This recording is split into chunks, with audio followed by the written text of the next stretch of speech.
Magaalaa Finfinneetti misoomawwan namoota irratti xiyyeeffachuun hojjetamaa jiran qaamolee hawaasaa hunda giddu galeessa kan taasifatedha. Keessattuu magaalaa Finfinnee magaalota Afrikaa keessaa guddisa daa'immanii filatamtuu taasisuuf karoorfamee hojii hojjetamaa jiruun daa'imman bakka mijataatti kunuunfamanii akka guddatan taasifamaa jira. Haadholiin qalbii fi humna guutuun hojii misoomaa irratti bobba'anii ofis fayyadanii guddina biyyaa keessatti qooda isaanii akka gumaachaniif iddoo tursiisa daa'immanii dhaabbilee keessatti mijeessuun bu'aa olaanaa buuseera. Haaluma kanaan buufata fayyaa kolfeetti iddoon tursiisa daa'immanii qophaa'e haadholiifis ta'ee daa'imman isaanii faayidaa hedduu qabaachuu haadholiin fayyadamootaan himaniiru. Ani faayidaa deekerii kana ammana jedhe dubbachuu hin danda'u. Ana duwwaayyoo osoo hin taane haadholii hundumaaf deekerii kun uumamuun baay'ee magaariidhaan jedha. Maaliif yoo jenne lammaffaa bakka ijoolleen keenya iddoo oolmaa qabu, qulqullinni isaanii ni eegama, yaaddoo hin qabnu, hin kufuu jennee yaaddofnu, hin miidhamu hin jennu, hin dhukkubsatu hin jennu. Ganama Finfinnee saayitii keenyaan keenya saayitii nu kennametti immoo dhufnee noosisnaa saayitii laaqana isaaniitti illee misoonni jiru hin kennuufi kanaaf iyyuu baay'ee gaariidha jedhan. Kun as hin jiraanne yaaddoo baay'ee hin qabna jechuudha. Yaaddoo akkamii mucaan koo akkam ta'e maal akkamitti nyaachisaa jirti saraateenya yoo jiraates yoo nama biraa ta'es akkas jennee yaaddofna. Amma eeggees ta'e garuu saatii keenyatti dhufnee hoosisnaa saatii keenyatti tanaa innaanii nyaatamuu jarri sirriitti nu nyaachisu qulqullinni jarraa sirriitti nu eegama. Duraan osoo haalli akkanaa hin mijatiin daa'imman isaanii manatti dhiisanii gara hojii yommuu dhufaa turan qalbii guutuun hojii isaanii hojjechuu dhiisuun alatti baasii fi akkasumas daa'imman isaanii eeggaramaa akka turan ibsaniiru. Dura deekeriin kun hin dhufiin dura eeyyama waggaa guuteen ture. Eeyyama waggaa sana gaafan xumuru hojii nan dhiisamu akkamiin ta'a jedheen yaadaan ture. Garuu deekeriin ergii uumamee booda garuu waa tokko yaaddoo tokkollee amma jaalalli inni mana caalaa qabu deekarii kanaafidha. Maaliif ijoolleen baay'een jiru asii afaan mataa isaallee waggaa lama tunguutiin baay'ee haasa'a. Hundiyyuu jira, hundiyyuu guutuudha. Bakka ciisa jaraallee, qulqullinni jaraallee,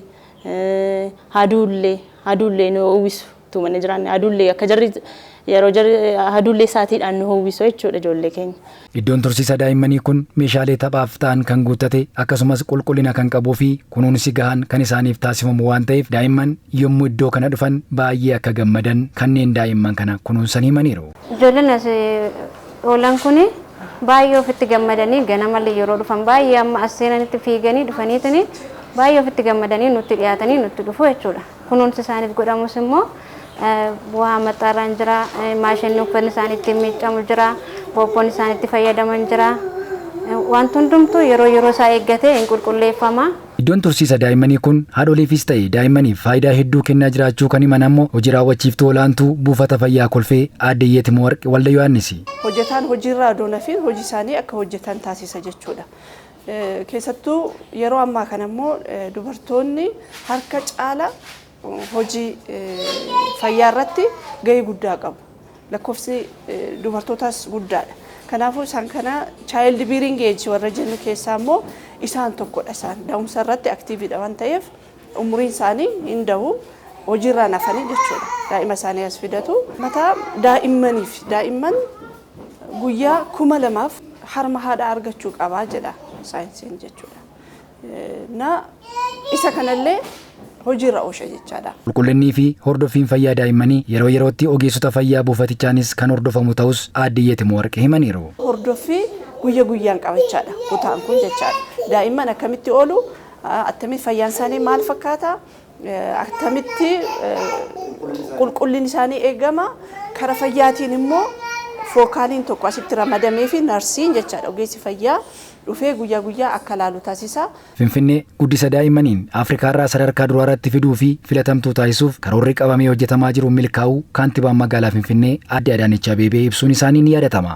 አዲስ አበባን ህፃናትን ለማሳደግ የምትመች ምርጡ አፍሪካዊት ከተማ ለማድረግ በሰነቅነው ራዕይ አግባብ የቀዳማይ ልጅነት ልማት ፕሮግራም ስኬታማ አፈጻጸም አሳይቷል።